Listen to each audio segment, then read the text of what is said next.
हर महीने की पहली तारीख अकाउंट में सैलरी क्रेडिट होने का मैसेज आता है और चेहरे पर एक मुस्कान। लेकिन महीना खत्म होने से पहले ही वो मुस्कान गायब हो जाती है और सवाल मन में आता है, पैसे गए कहाँ?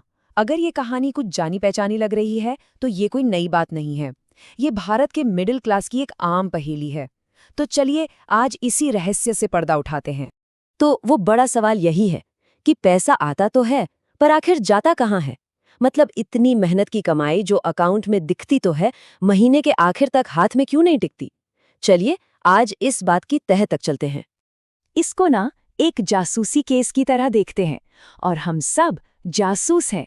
हमारा काम है उन मुजरिमों को ढूंढना जो चुपके से सैलरी पर हाथ साफ कर जाते हैं। तो तैयार हैं इस इन्वेस्टिगेशन के लिए? चलिए शुरू करते हैं। तो हमारी लिस्ट में सस्पेक्ट नंबर 1 है महंगाई। ये एक ऐसा साइलेंट चोर है जो बिना कोई आहट किए हमारे पैसों की कीमत धीरे धीरे कम करता रहता है। देखिए, सीधे सीधे शब्दों में इसका मतलब ये है कि हमारे पैसे की जो खरीदने की ताकत है, जिसे हम परचेसिंग पावर कहते हैं, वो वक्त के साथ कम हो जाती है। मतलब आज 100 रुपए में जो चीज़ आ रही है, ज़रूरी नहीं कि साल भर बाद भी उतने में ही आए। अच्छा, अब जरा इन नंबर्स को देखिए। ये एक तरह का रियलिटी चेक है।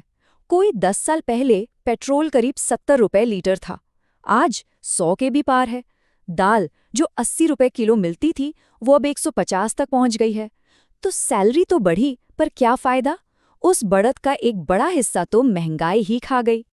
चलिए अब आते हैं हमारे दूसरे मुजरिम पर। और मजे की बात यह है कि ये मुजरिम कहीं बाहर नहीं, हमारे अंदर ही छिपा है। इसका नाम है लाइफस्टाइल इन्फ्लेशन, या कहें अपग्रेड वाला जाल। और ये हम सबके साथ होता है ना? जैसे ही सैलरी बढ़ती है मन में आता है चलो अब थोड़ा बेहतर जिंदगी जीते हैं, और बस इसी सोच के साथ हमारे खर्चों को भी जैसे पंख लग जाते हैं, वो भी इनकम के साथ साथ बढ़ने लगते हैं। ये सीढ़ी चढ़ना कितना आसान और अच्छा लगता है ना? पहले किराए का घर, फिर अपना, छोटी कार से बड़ी कार, देश में घूमने के बजाय विदेश का प्लान, और हर साल नया फोन तो चाहिए ही।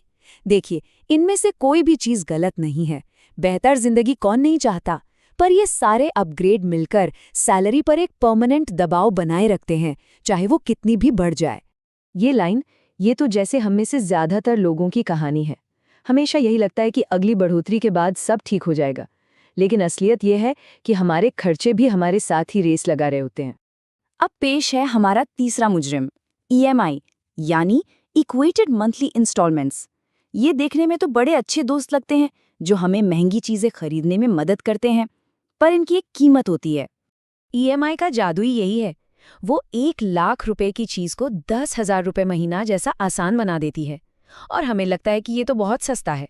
पर हम अक्सर ये भूल जाते हैं कि इन छोटी छोटी किश्तों में एक छिपा हुआ खर्च भी है, और वो है इंटरेस्ट, यानी ब्याज। जरा इस कैलकुलेशन पर नजर डालिए। 80,000 का फोन EMI पर बन गया 96,000 का, मतलब सीधे सीधे 16,000 रुपए ज्यादा, सिर्फ उस फोन को किश्तों में लेने के लिए। अब सोचिए, घर, गाड़ी और बाकी चीजों की EMI मिलकर सैलरी का कितना बड़ा हिस्सा ले जाती होंगी। और अब हमारे आखिरी मुजरिम, ये वो छोटे छोटे खर्चे हैं जिन पर अक्सर हमारा ध्यान भी नहीं जाता। ये दिखते नहीं, पर इनका असर बहुत गहरा होता है। सैलरी अकाउंट में आने से पहले ही TDS कट जाता है, बैंक अपने मेंटेनेंस चार्ज काट लेता है, हर सर्विस पर GST लगता है, कोई लोन लिया तो उसकी प्रोसेसिंग फीस, और अगर बच्चे हैं तो स्कूल की फीस तो हर साल बढ़ती ही है। ये सब ऑटोमेटिक कट जाता है, और महीने के आखिर में हम सोचते रह जाते हैं कि पैसा गया कहाँ। तो हमारी जांच पड़ताल अब पूरी हो चुकी है, सारे सबूत हमारे सामने हैं। अब वक्त है अंतिम फैसले का। इस केस का असली मुजरिम है कौन? और फैसला ये है कि कोई एक अकेला मुजरिम नहीं है, ये तो एक पूरी गैंग है जिसमें महंगाई, हमारा बढ़ता हुआ लाइफस्टाइल, EMI का जाल और वो सारे छिपे हुए खर्चे सब शामिल हैं। ये सब मिलकर हमारी सैलरी पर चारों तरफ से दबाव बनाते हैं। और ये चार्ट देखिए, ये पूरी कहानी को एकदम आईने की तरह साफ कर देता है। हम अक्सर घर के खर्चे, बिल और EMI का हिसाब तो रखते हैं, पर वो जो 20% का हिस्सा है ना, महंगाई और छिपे हुए खर्चों वाला, उसे अक्सर भूल जाते हैं। और यही वो हिस्सा है जो महीने के आखिर में हमें सबसे ज्यादा चौंकाता है। तो कुल मिला के बात ये है कि पैसा कहीं गायब नहीं हो रहा है, वो बस इन अलग अलग जगहों पर बट रहा है। थोड़ा महंगाई की भेंट चढ़ रहा है, थोड़ा ईएमआई के ब्याज में जा रहा है, और काफी कुछ हमारी बेहतर जिंदगी जीने की चाहतों में खर्च हो रहा है। तो अब हम इन सारे मुजरिमों को पहचान चुके हैं।